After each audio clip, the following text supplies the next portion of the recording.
Hello everyone, and welcome to Lancelot's Nerd Corner, where I'm proud to present another 6-scale figure review. Today we'll be taking a look at the BvS Superman by InArt, and I'm really glad to be giving you my honest and detailed account of the figure. Let's start with the head sculpt, and I just want to get the negatives out of the way first, because there's actually really only one for me. While the paint app is good overall, I don't think the skin texturing is up to par with previous InArt figures. Looking at the Bruce Wayne and Aragorn head sculpts, I feel like this one is just much smoother and lacking all that detailed texture. I am disappointed because usually the skin texturing blows me away, and oftentimes it's my favorite part of an InArt figure, and this one isn't bad. It still gets the job done and shows a good amount of detail. It's just not as detailed as I've come to expect from InArt. On the bright side, the sculpt work is damn near perfect, and in my opinion, might be the most accurate likeness InArt has captured. Every facial feature is perfectly sculpted and proportioned, from the nose to the lips, and of course Henry's Giga Chad jaw. My only critique is that I think the eyes are a little bit too sunken in, and it makes the brow appear too far forward, but it's really not too big of a deal. The fantastic sculpt work continues to the hair sculpt, with clear layers and different lengths of hair helping to create that accurately styled side part. And I think slowly but surely, InArt is catching up to the Hot Toys level of sculpted hair. And if you want a different kind of expression from Supes, InArt provides an alternative head sculpt with a much angrier look and as if he's about to shoot lasers from his eyes. While I personally prefer a more neutral or kinder expression for Superman, I can't deny how tremendous this angry sculpt is. InArt perfectly captured the parts of the face that would wrinkle and crease when making this expression, and they even made it accurate to Henry Cavill's specific facial features. There are great paint details of small red streaks above and below his eyes, and the eyes themselves look like they're glowing white and are so fittingly striking. This really showcases how well InArt can make very expressive head sculpts, and I really hope they do more of these in the future. Lastly, this sculpt features a tiny bit of rooted hair of a little curl on his forehead, and honestly, I'm not really sure why this was added. It's pretty inconsequential to me, and it always seemed a bit gimmicky when I saw the promo photos.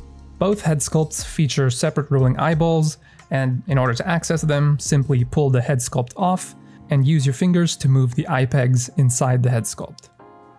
I do want to make a small note though, that the socket for the slip peg on my head sculpts are quite tight, so when I switch the heads, I really have to push down or pull up with quite a bit of force to get them loose, and it honestly kind of defeats the whole purpose of a slip peg.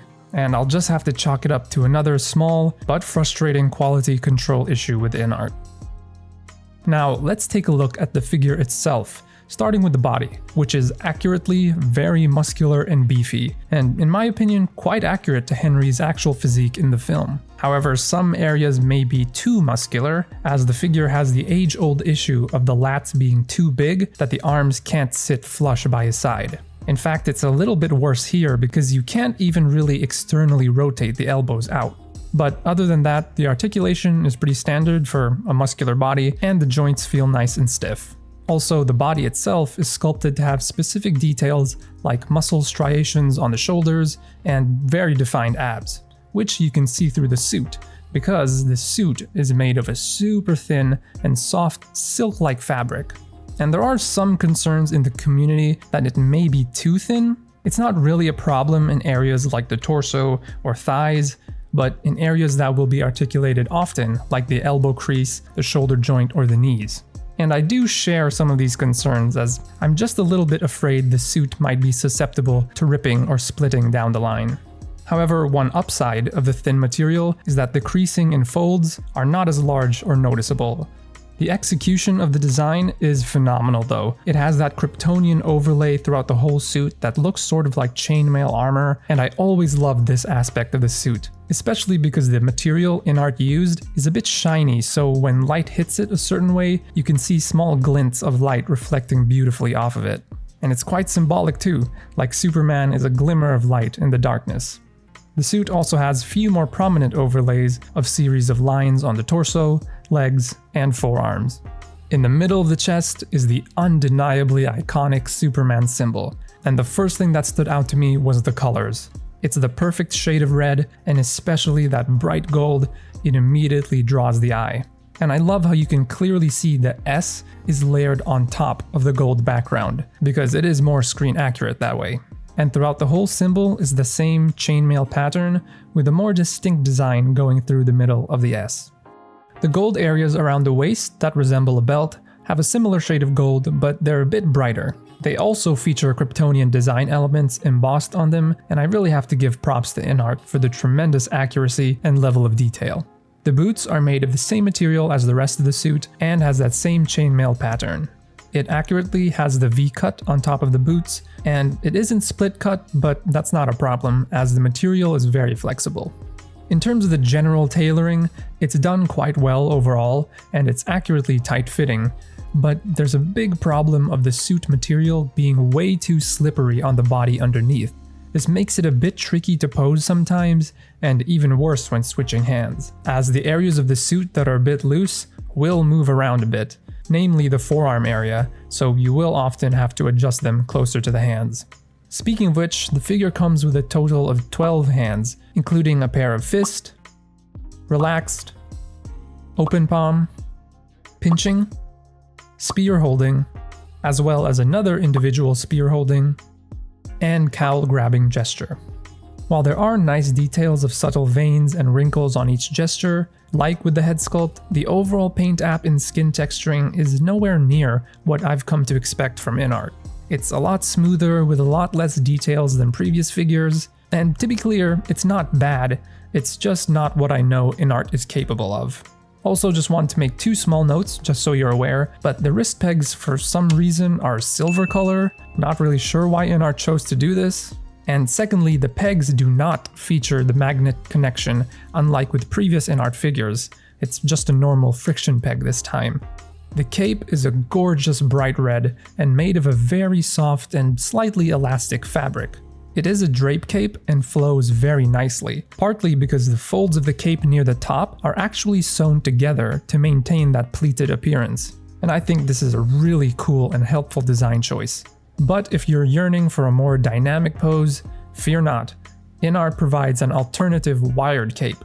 It's made of the same material as the drape cape, and it seems like it has 3 wires, but I actually suspect it's one complete wire that just runs along the left, right, and bottom edges of the cape. And in order to switch them, gently pull the cape out of the sockets on the collarbone and plug in the other one. However, some may find it difficult on their copies of the figure, so the best way I've found to do it is to remove the head sculpt first, then hold the cape up, and then gently pull out and up.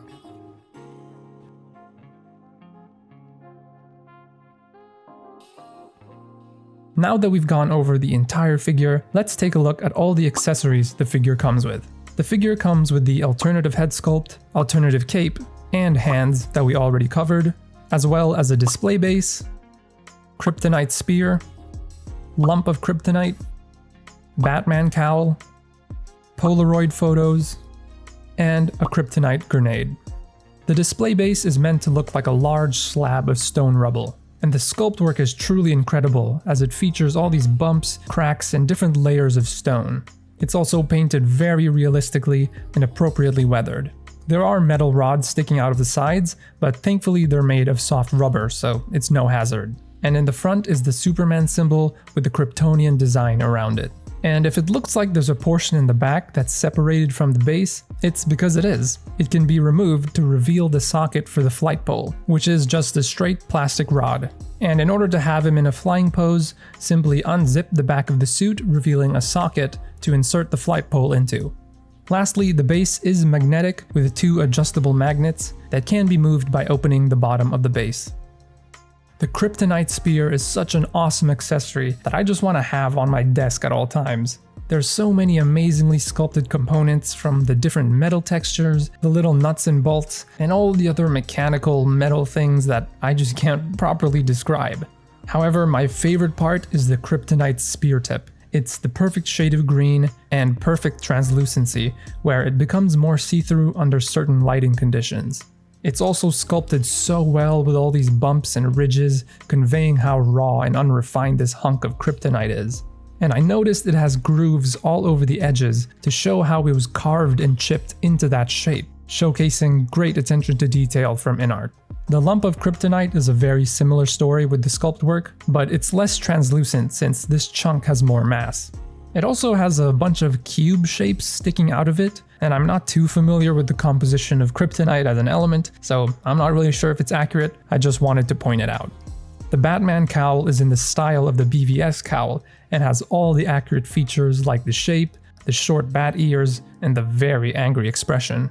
It's made of a soft rubber and has a weird shape at the top of the head because it's meant to look like it's being grabbed by Superman, and it attaches to the specific cowl grabbing gesture by a magnet. The Polaroid photos are honestly very disturbing, and rightfully so. There are 5 in total and all have those twisted photos of Ma Kent, which, to be fair, are all printed nicely and clearly on the material. Lastly, the kryptonite grenade is a small accessory that still has some awesome screen-accurate sculpt work. The details are really intricate and the paint job is very good. I just wish it had more of a metallic shine. And I feel like a kryptonite smoke effect would have really elevated this little accessory. While I think the Superman figure is amazing overall, I have to admit there are unfortunately more than a few things that I found a bit disappointing. I think the skin texturing isn't up to par, handling the figure is a bit of a chore, and I'm growing increasingly frustrated with InArt's quality control issues. But thankfully, they still delivered on the near perfect likeness, tremendous execution of the costume design, the wonderfully inspiring display presence, and a great offering of accessories. So if you're a fan of Superman, especially Henry Cavill's time with the character, I think you will find this to be a worthy representation of the Man of Steel. Thank you so much for watching. If you found this review helpful, please feel free to like and subscribe. I hope you have a great day, and I will see you in the next video.